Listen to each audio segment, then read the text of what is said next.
رضوان صاحب بتائیے گا کہ یہ آپ نے پنیری لگا رکھی ہے، تو اس کو لگانے کے لیے مرحلہ تو یہ تقریباً کمپلیٹ ہو رہا ہے، کچھ لگا بھی رہے ہوں گے لوگ، تو اس کے لگانے کے لیے کون سا ٹمپریچر اور بیج کی سلیکشن، اس کے بارے میں کچھ بتائیں ہمیں۔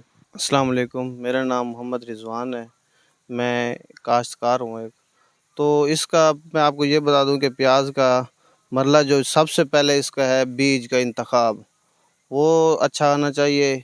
ہم ہائیبریڈ بیج زیادہ لگاتے ہیں کیونکہ پہلے ہم دیسی لگاتے تھے، اب ہائیبریڈ میں آ گئے ہیں تو وہ ہائیبریڈ زیادہ ہیں کیونکہ اس کی اوسطاً بے اور ایوریج بہت زیادہ آ جاتی ہے۔ تقریباً ہم ایکڑ سے 700 سے 800 من فی ایکڑ اس کی ایوریج لیتے ہیں۔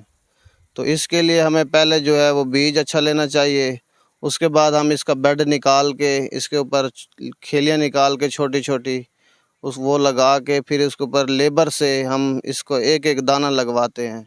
اس کے اوپر پھر ہم جانوروں کی جو گوبر کی خاص ہوتی ہے راکھ، وہ اس کے اوپر خشک ڈال دیتے ہیں۔ اس کے اوپر پھر وہ کپڑا وغیرہ جو دے کے اس کے اوپر پانی لگا دیتے ہیں۔ تو تقریباً ہمارا 45 دن کا یہ پیریڈ ہوتا ہے اس کو تیار کرنے میں۔ اس کو ہم فنجی سائیڈ اور مختلف سپرے استعمال کر کے اس کو تیار کرتے ہیں، پھر اس کی کھیلیاں نکال کے ہم آگے شفٹنگ کے لیے وہ چلے جاتے ہیں، وہ دوسرا مرحلہ آ جاتا ہے۔